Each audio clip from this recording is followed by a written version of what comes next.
Hey everyone, it's Brian here with Disc Golf Examiner. I'm here with Bobby Cool Daddy Slick Breeze, Bobby Brown from Dynamic Discs.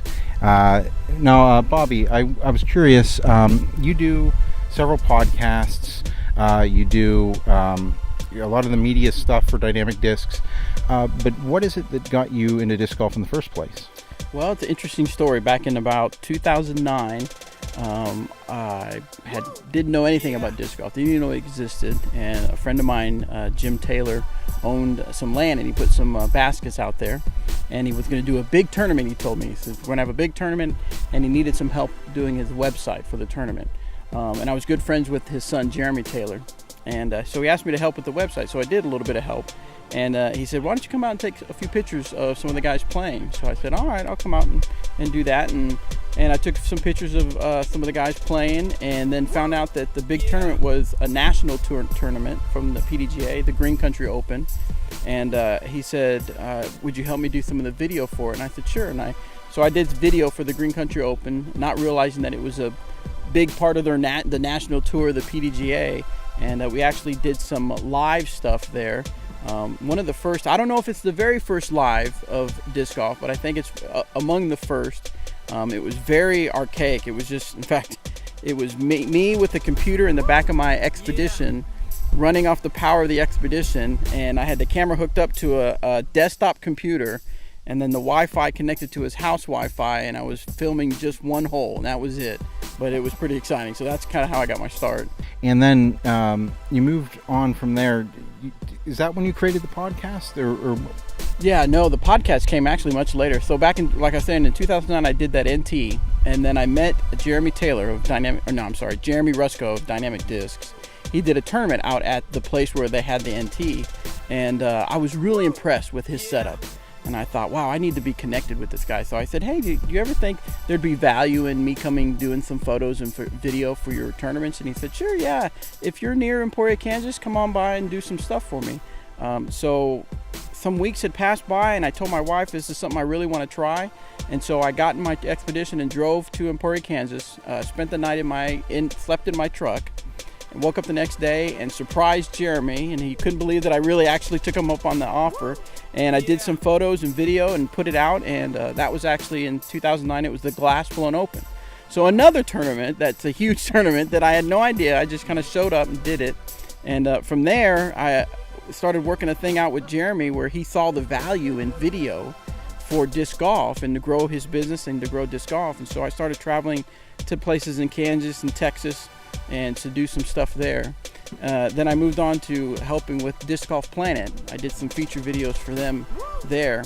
And then I started noticing that I really wanted to get my foot in the disc golf media. And I had always listened to podcasts. And so I thought there really wasn't a lot of podcasts out there. I did discover Mr. Disc Golf did the local route and listened to his. And I think there was a couple disc golf talk, I think it was.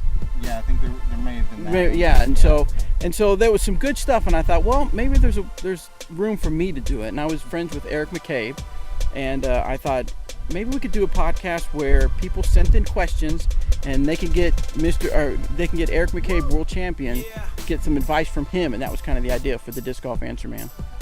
And it seems like it's really worked out since then. Yes, it has. In fact, it's kind of even turned into something I didn't realize, is that people like advice from Eric that are on a pro level, but they like advice from me because I'm just a casual guy I don't have a big arm, but I just like to play every now and then, and people get advice from me as well. So yes, it's definitely grown into something a lot bigger than I thought it would be.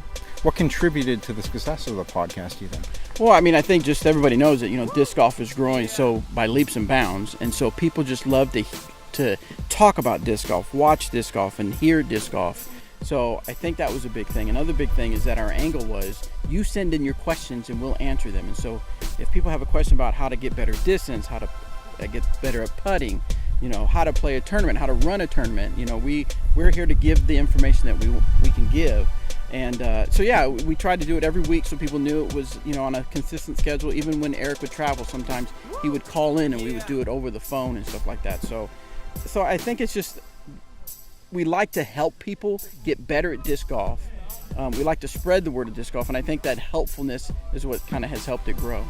You guys have been doing the podcast for almost 4 years now. Have you seen the impact that you've made on the sport? through your travels or anything like that?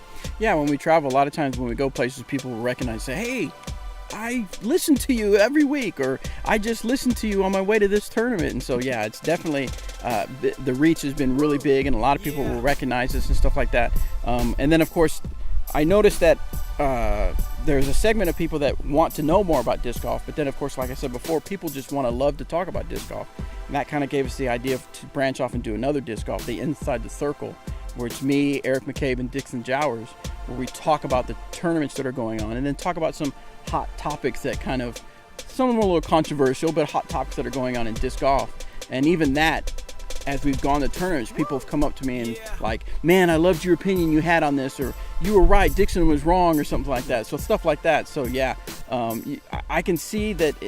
And another reason why I wanted Inside the Circle is because even though it's entertaining, and I don't want to say it's just for the growth of dynamic disc, but I think it's for the growth of disc golf, because we need more media stuff. And so I wanted to make sure that there was a lot of stuff out there that if people discover disc golf, they can be engulfed by disc golf and disc golf media and content, so that to keep that hunger for disc golf growing. What is the Aviator disc, and where is it right now? Well, the one that we brought is actually on the roof right now because J. Ray decided to throw it on the roof at the Pocono Raceway. The Aviator is a brand new disc that we're coming out with, working with Latitude 64, but it's going to be from Dynamic Discs, and it's going to be a catch disc that we're coming out with. We're very excited about this. It's not going to be just for disc golfers, but it's going to be for families to take to the beach and play some catch disc. And then, of course, we have a special relationship with Marvel that allows us to do some special things with the Aviator. And we've kind of teased it on our Instagram and on our Facebook page and stuff like that. So, but it's going to be big, and it's going to be big as a catch disc and family friendly.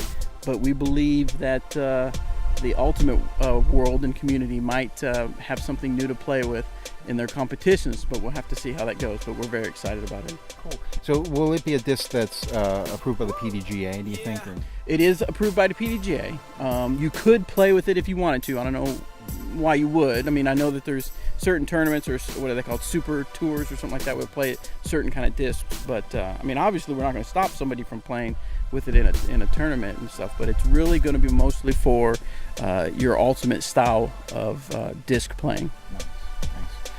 Well, I think that should just wrap us up there, Bobby. It was real nice to talk with you today. Awesome, thank you. And real quick, I just want to thank, if you are a listener of the Disc Golf Answerman or Inside the Circle, we want to appreciate you listening, because we wouldn't have a show without you guys. So I want to thank everybody for doing that. I appreciate that. Yeah, and guys, thank you so much for listening to Disc Golf Examiner as well. We really appreciate you guys taking your time out to watch this video, and we'll see you next time.